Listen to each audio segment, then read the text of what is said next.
Good morning, it's Drew, and it's a further update on the long-term TVR project. I know I promised you some stuff on the modern classics, but the weather this week has been absolutely atrocious, so hopefully in the next couple of days as things brighten up I'll be able to do some stuff with those as well. But it's dry, so I've just taken the opportunity to nip out and progress a few more jobs on the TVR Griffith restoration. Ordered a few more bits this week. In particular, I've got an LOF clutch kit which arrived within one day of me placing the order. It looks to fit perfectly. It looks to be really good quality and was very reasonably priced. So if you're in the market for any type of clutch, give LOF in Leicestershire a look.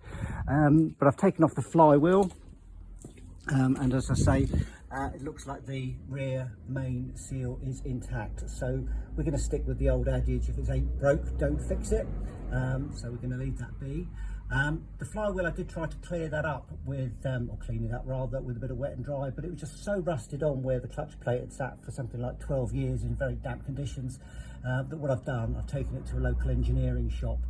He's going to skim it flat for me for about 50 quid. So quite excited to get that back. As soon as that's back, then I can install the clutch. Once the clutch is on, I can install the gearbox, which will be the first time I think this car's had a gearbox in it for about 12 years, and that's another job this afternoon if I get a chance, just to start the gearbox assembly. So I've got the gearbox mount offered up into place. I found the nuts and bolts that fit that, so good progress there. What I'm doing this morning is taking out the bushes on the new front lower arm on the driver's side.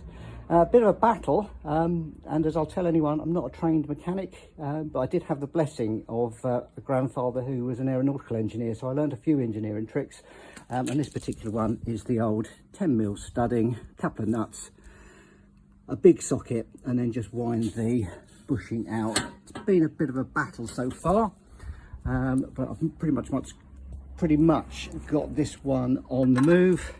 Takes a little bit of force. Can't really hold my phone and do that at the same time, but I'll get that done, and then we'll have a look at the other side and we'll get a couple of new bushes to go in there later on in the week. Okay, so it's about an hour later and I finally managed to get this bush out. So what I did initially was just to try and pull on the bush using a piece of studding into the socket to take it, but all I succeeded in doing was pulling the rubber part out from the metal part, and as you can see from the corrosion, that was well corroded in there. So I was pulling my hair out, so what I always do is go off and do another job. So I had a look at the clutch release bearing which sits on this carrier, and I just made up a little device to pull the bearing off the caliper. Using an appropriate size socket, popped my two-legged puller over the top of it, pushed it down onto the bearing, and that pulled off quite nicely. Bit of a fiddle trying to do it, so I won't even attempt to have shown you how I did it and hold the phone at the same time, but that came off very nicely, and that's now ready to accept the new bearing that came in the LOF clutch kit.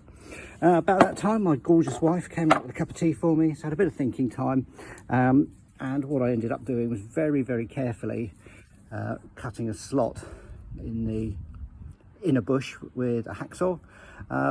Liberal application of WD-40, left it 10 minutes, and then I made up a little bit of a puller, once again using an appropriate sized washer just to get it started to move.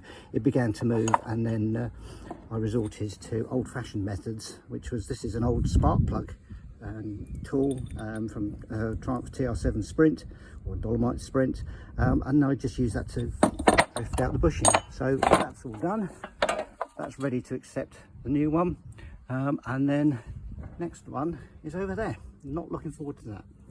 I'll give you an update on that later on. Hello, you actually rejoined me on Thursday, a few days after I was working at the weekend. Initial update is that we've now removed both lower arm inner wishbone bushes. Once we worked out the methodology, getting the second one out wasn't too bad. I've ordered some new ones, and we're just waiting for those to arrive, and then we'll get those pressed in. Then we can fit the lower ball joint onto there, and then we can get that on the car, and that will pretty much take us towards the end of the front suspension rebuild. But the big news for today is yesterday Jay the welder fabricator turned up and finished the outriggers. Left them in some red oxide primer, but I am very, very pleased with the job. Yeah, did a lot of research into what the best methodologies and products to use for this are. Things to consider are buying whole new outriggers, welding them in yourself, trying to find somebody to weld them in. But what we eventually went for was finding a welder fabricator who had the skills to replicate what was there, which is what Jay has done. I think he's done an absolutely fantastic job of it. And he did it for a very reasonable price, literally a fraction of what the TVR specialist seems to be charging at the moment. So yeah, very pleased. You'll notice that he has put holes in some of the mounting points. Obviously the original holes are still there on that side, but what we decided to do is once the body goes back on, then we'll drill for the nuts and bolts to go in. And this is the seatbelt mounting, which again Jay fabricated entirely from scratch. And one for anybody else doing other projects, just be a bit careful, make sure you have the hole for this one drilled out if you replace it, because access to that in the footwell once the body shell's back on is virtually impossible. So make up some sort of jig so that you can know exactly where that hole is going to be. So today I'm going to make a start on repainting the outriggers.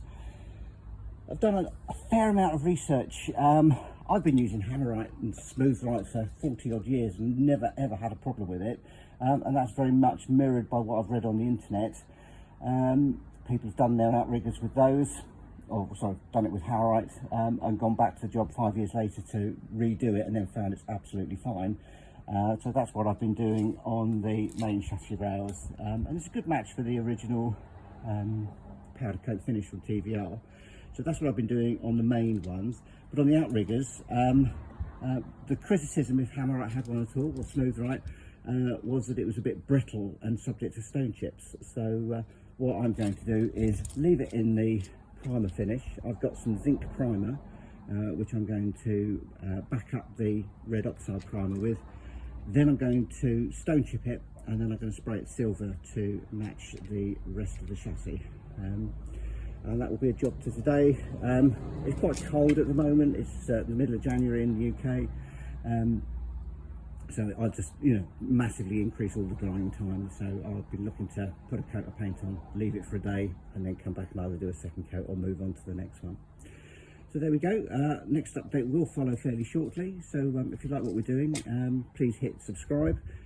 Any comments, please feel free to make them below. Oh, and I will try and work out how to leave a link to Jay at Kent and Sussex Welding if you would like him to do your outriggers.